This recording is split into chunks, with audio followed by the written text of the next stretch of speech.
On this week's Vaticano, join us and discover two of the most breathtaking basilicas in the world, those of Saints Peter and Paul, both built over their tombs in Rome. Learn about the monumental square in front of the Petrine Church, the Obelisk, Michelangelo's dome, and Bernini's one-of-a-kind Canopy. Discover its twin church, St. Paul's outside the walls, with its welcoming space, its beautiful altars and columns, and the portraits of the popes, from St. Peter on to Pope Francis. For this in-depth encounter with history and art, stay tuned, now on Vaticano.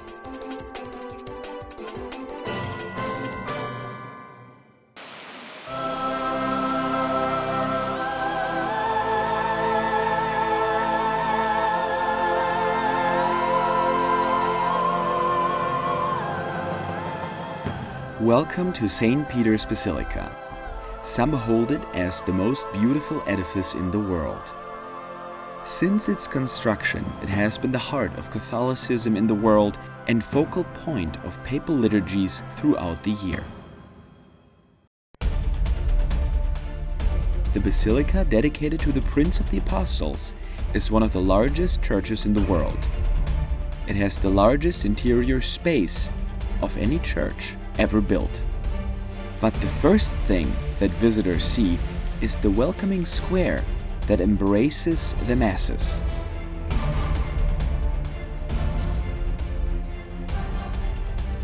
I think the word welcome is the key word for understanding the whole Piazza San Pietro, as we call it. The idea of approaching this building with so much history behind it. I mean, this site goes back 2,000 years in Christian history, and yet not being welcomed by the overwhelming presence of almost a defensive building. Neither that or just the overwhelming wall of history, but with open arms.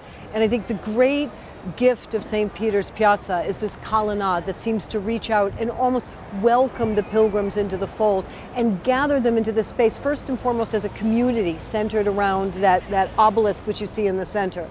And as we center around that obelisk drives us back 2,000 years in history. When it wasn't there in front of the church, it was originally put off to the side. It wasn't a feature of a Christian city, it was a feature of a Roman emperor. And it was part of the horse racing circus built by the Emperor Caligula, which had been built pretty much adjacent to where the basilica is today. And in that spot, in the shadow of that obelisk, which today we refer to as the silent witness, St. Peter was crucified upside down. So we're gathered together around that silent witness, remembering that moment when Peter was killed and this repercussions of a great fire sent by a crazed Emperor Nero. But then we see immediately behind it all that grew from St. Peter, that basilica, that dome, and that glorious orb at the top. The location of the basilica is somewhat unique, since it is outside the ancient city walls. But that is for a particular reason. The original churches, these 5 churches that are built on martyr tombs, are built necessarily outside of the city because Roman law required that people be buried outside the city.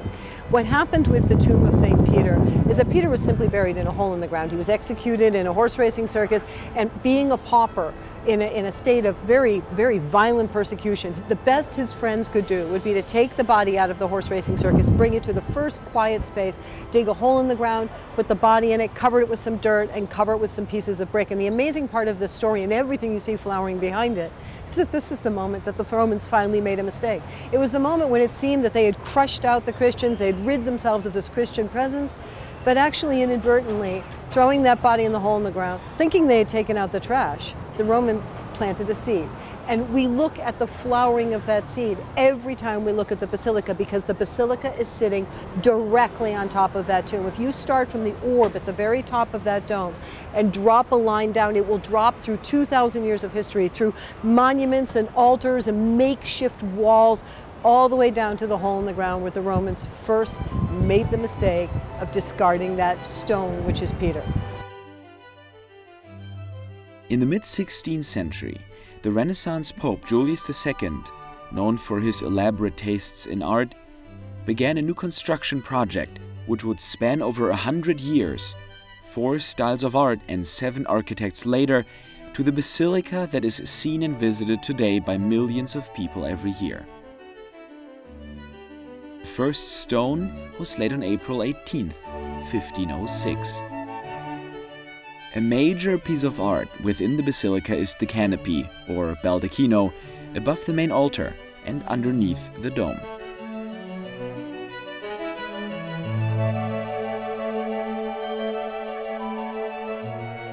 Understanding the purpose and the size of the Baldacchino, or the bronze canopy built by Gian Lorenzo Bernini, it's part and parcel of understanding the importance of St. Peter's tomb. Pilgrims have been coming to this site from when it was just a lonely little tomb on a hill.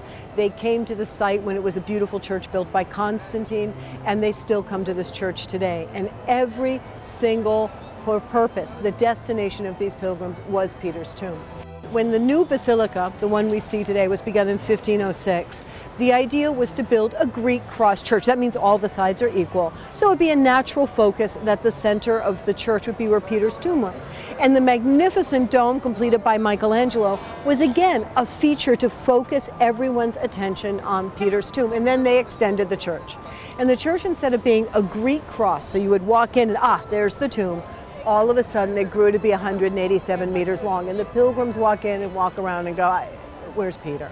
It obscured the dome from the facade, so you couldn't even see Michelangelo's dome to orient you. So in comes 25-year-old Bernini. First job ever in St. Peter's. Could you do a little something to make Peter's grave more noticeable? And Bernini made a 95-foot tall, 175,000-pound canopy in bronze. Couldn't make it stand up.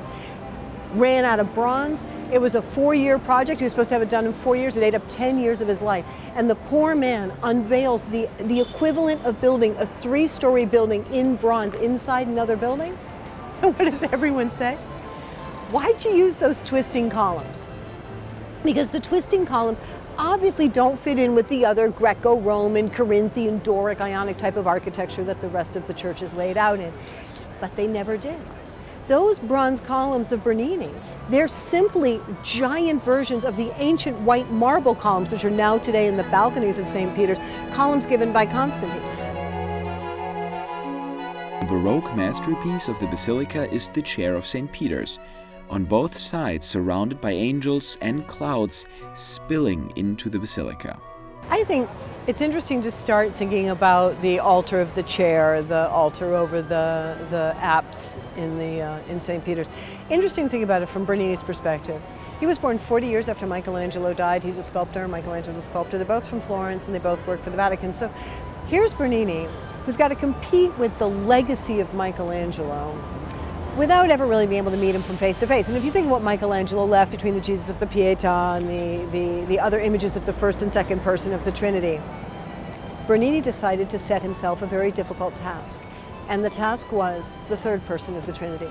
How do you represent the Holy Spirit? Do you paint him? Do you sculpt him? Do you build him? What do you do to show the Holy Spirit, which after all is an experience? And Bernini's genius, which manifested itself fully when he was about 50 years old, the 1650s, working on that monument, he represents the Holy Spirit through all the arts. He creates, orchestrates painting, sculpture, and architecture so that we feel present at Pentecost. So starting with the punching of the hole in the back of the church, you have that oval window with the golden glass in it, and the idea of just the wall dissolving so the Holy Spirit can enter. So we get that experience of the closed upper room, the Holy Spirit that enters, because after all, masonry means nothing to the Holy Spirit. And then from that window, the sun sets behind it. So during the Mass, the sun starts to set behind that window, and golden light comes through like the tongues of flame of Pentecost and play off the stucco cherubim and seraphim that frame all the way around the tomb. So it looks like the heavens are open, the cherubs are spilling inwards, and then this enormous cloud comes down and it suspends a giant bronze throne. Now the bronze throne itself is just a reliquary, but it contains Peter's chair when Peter was Bishop of Rome, a simple wooden chair, but a reminder of the cathedra, the seat of Peter, Bishop of Rome, his magisterium. Stay tuned. In a few minutes, we'll continue with our tour of St. Peter's Basilica.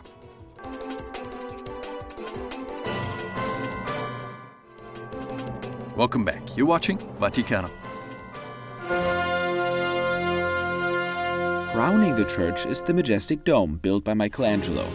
It was his final gift to the Romans and the world. This was the last thing Michelangelo did. Amazingly enough, this is a great personal story in Michelangelo's career. Michelangelo lived to be 89 years old, and he had plenty of time to develop from an arrogant hotshot who's going to change the world with his works of art to a man who became a little bit more thoughtful, a man who knew disappointment. And then at the end of life, a man who really was thinking about redemption, and he was thinking about meeting his creator and what had he created for his creator. And he took the job of completing St. Peter's Basilica for no money. He did it for, and I quote, the glory of God, the honor of St. Peter, the salvation of his own soul. And the other thing he did is he completed the church according to the plan of Bramante, the original architect, who, although he had been a personal enemy, Michelangelo was able to put all that aside and to see that, as he said, this was the only man who knew the truth. And finally, Michelangelo has been passed over for this job. When he was young, when he was vigorous, would have been a great thing on his CV. He had been passed over for this job, and he accepted it anyway. So there's a great deal of personal growth in this work. And Michelangelo worked on this for 19 years. And the final gift he gave to the church is the image that we see above the papal altar. So the altar that you see where the Pope celebrates Mass is directly on top of the tomb of St. Peter. Michelangelo's dome crowns that space. And even though the dome is based on the Pantheon dome, Michelangelo spent 20 years changing the look from that of the Pantheon to what we know today. The Pantheon, perfect building, but it's a perfect pagan building. And everything about the Pantheon is meant to celebrate how men become gods, because the design was by the pagan Romans who believed that. So Michelangelo's decision to recalculate the weight of the dome, to lift it high on top of a drum, and then put all those windows around the base of the dome, one of the most striking things at this time of year to go in there and see are those horizontal beams of light that come through the windows and separate the dome from the altar, as if the dome floats. We remember here that man doesn't fuse heaven to earth when and where he likes. Man doesn't control things.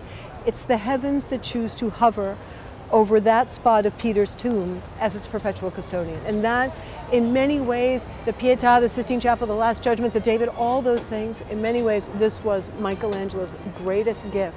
Because when we see the Pope celebrating Mass there, standing in the footsteps of Peter the Fisherman with this dome of heaven hovering above his head, we know why we call him Pontifex Maximus, as it's written in the front of the church here, the great bridge between heaven and earth.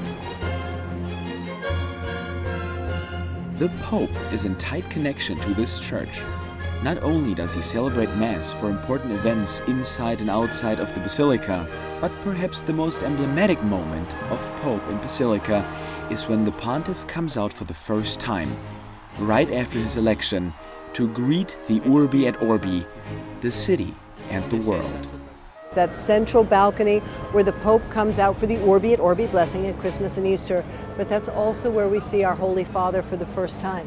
After that period of feeling bereft of the sede vacante, that expectation of the conclave, and then finally the white smoke, and then a new Holy Father, the family gathered below, looking up to see who will guide the family next. And he stands directly in line with the statues along the top of the church, directly in line with Jesus, flanked by the apostles, except for Peter, because Peter and Paul stand among the crowd. You see them closer to us in the piazza itself, surrounding us, close to us, part of us, our patron saints of Rome really in the city with us. And then all the way around the colonnade, you have the great saints of all time. You have men and women, Africa, Asia, America, Europe. You have martyrs and confessors. You have lay people and religious. There is no one who can't look up into that colonnade and find someone who in some way can share their own real-time experience. And so it's a magnificent sense of community. I mean, you could describe it as a giant Catholic pep rally, but it's really so much more. All these people brought together that Christ at the very top, this great community of saints, and the Holy Father, the 265th successor of St. Peter, there to guide us all. Really a truly amazing experience and a truly amazing design.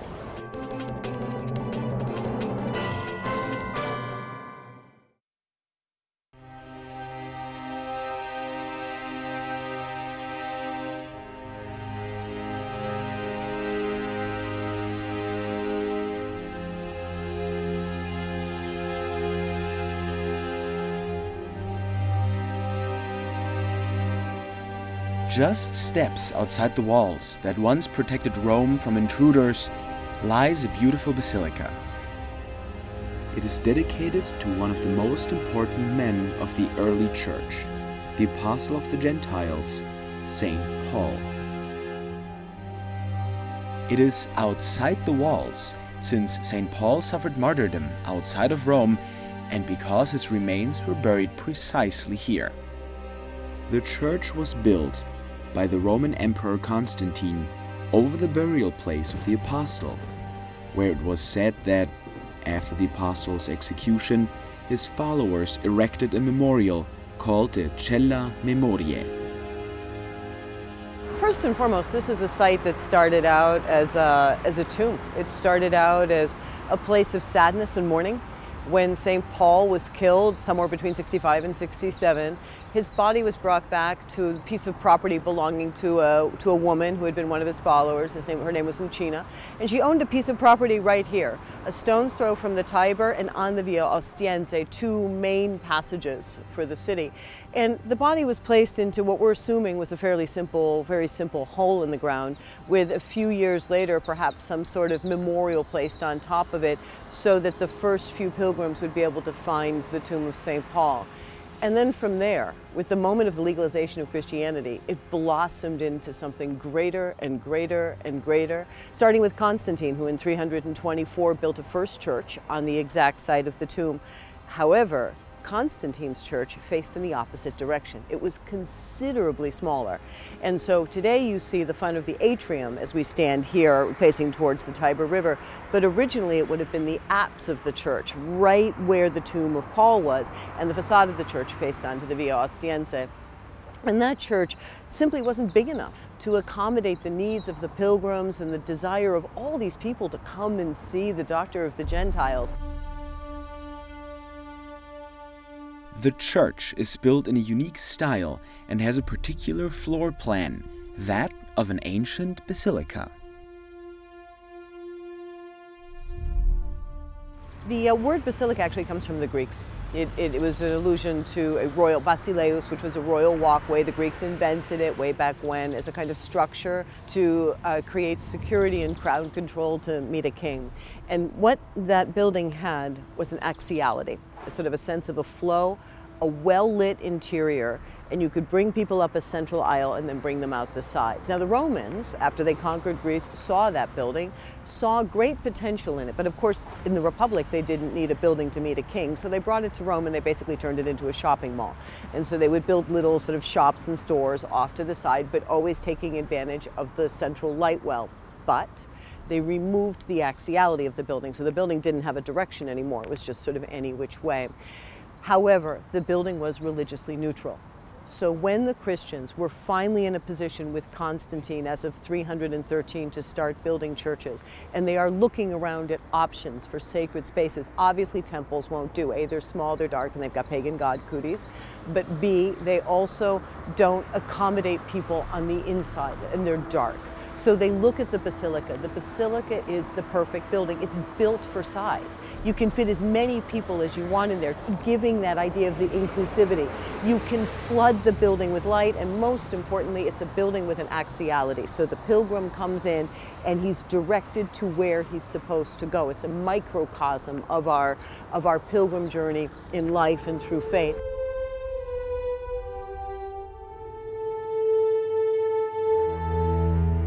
Some are doubtful about the tomb of St. Paul, yet the evidence suggests that he was truly buried here.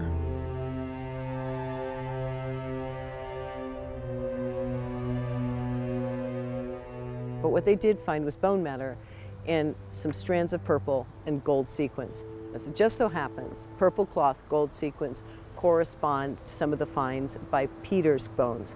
And it indicates a precious, something that was very, very precious, wrapped up in a cloth that usually was only accessible by the emperor. So the discovery of this very precious cloth among, or bits of this very precious cloth, among the remnants of human remains is indicative that indeed, that what little there is in the sarcophagus is indeed St. Paul. Stay with us. After the break, learn more about the Basilica of St. Paul.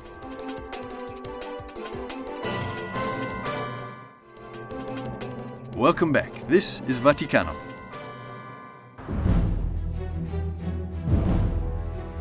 The art in the basilica itself is a sign of ecumenism. When the Pope rebuilt the church after a fire, the whole world contributed to its reconstruction.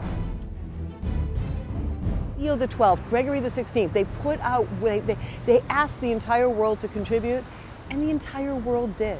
So not only was this church built in record time thanks to endless contributions from Christians, Catholics, Protestants all together, but then it was embellished with extraordinary gifts from the most unexpected quarters. So Tsar Nicholas of Russia sent giant pieces of malachite to turn into the spectacular green altars you see flanking the two sides of the church. And of all things, King Fuad I of Egypt sent alabaster, beautiful translucent Egyptian alabaster, to coat the windows and to make these stunning cream-colored columns that greet you as you enter into the church. So this wonderful honor to St. Paul, but also a recognition of the work he did in his lifetime to draw the world together, because it drew together one more time to build this church so quickly that they were able to consecrate it on December 10th of 1854, so 30 years after the fire. The mutual connection of Peter and Paul is also visible in the fact that both basilicas, St. Peter's and St. Paul's, have identical statues of the saints. Only their size differs. One of the most important points about these two basilicas is this twinship between Peter and Paul. In Rome, as you know, we celebrate June 29th as one of our biggest holidays of the year, and we celebrate it as the day that Peter and Paul were both killed. And as a matter of fact, you see the images within the church of the beheading of St. Paul, the crucifixion of St. Peter, celebrated. They're always placed side by side, celebrated on the same day, because as the two apostles died here, they were born together in heaven, and that makes them twins. And for a city that loves twins, we were founded by Romulus and Remus. These new twin martyrs would be the ones that would refound the Christian city, and that is emphasized not only in the matching statues, but when the emperors rebuilt this church in the 5th century, they turned it. So no longer does it face like St. Peter's, like all the other churches. It doesn't face east, it faces west. It faces St. Peter's. So the two of them look at each other. The two brothers embrace across the city in the very urban planning of the two churches. One of the most prominent collections of mosaics in the world is contained within the walls. There is a large gallery of the popes, from St. Peter, the first pope, to the current one, Pope Francis. Every single one is represented. The decoration of this church was very carefully thought out as soon as it was built in 450. It was Pope St. Leo the Great, believe it or not, with all the other things he did. He's also a pope who took a little time to think about church decoration. And he began the idea of representing images of the popes so as to create a genealogy of the papacy, so as to recognize that unbroken line from St. Peter already in his time in 450. And in this church, that tradition has continued, and it was then on top of that made central in the rebuild of this church. So the same church that seemed to be gone and forgotten in 1803 comes back stronger than ever to emphasize the importance of the papacy with these medallions of the popes, which is the delight of pilgrims. I was talking to the mosaic maker. He showed me the tiles he was using for the face of Francis, and the tiles are the oldest tiles of the Basilica of St. Peter, the ones that come from the 16th century that originally decorated the church when it was completed. And he took the oldest tiles of St. Peter's and he used them to make the face of the newest pope. So again, the wonderful sense of old and new that we do so well with here in Rome. There is, of course, a theory that when you run out of space for the medallions, the world will be ending. I wouldn't count on it, but you'll hear that quite often, the question of, well, what happens when they run out of space? I doubt that it will signal the end of the world.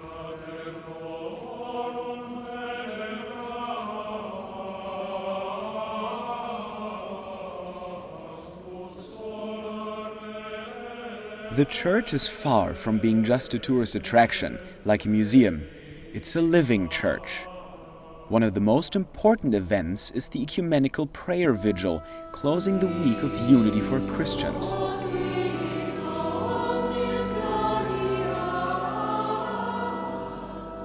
A very, very important appointment in this year, and with this church every year, is the time of June 29th, when we have the Vespers for the feast of St. Peter and St. Paul, which take place here. As a matter of fact, this church has been charged for all sorts of ecumenical activities and initiatives. That's the job of this church, really. And so from the week of Christian unity, where it's featured very heavily, but perhaps the most beautiful moment of the year is when the Pope comes, usually with a representative of the Eastern Church. They pray together at the tomb of St. Paul.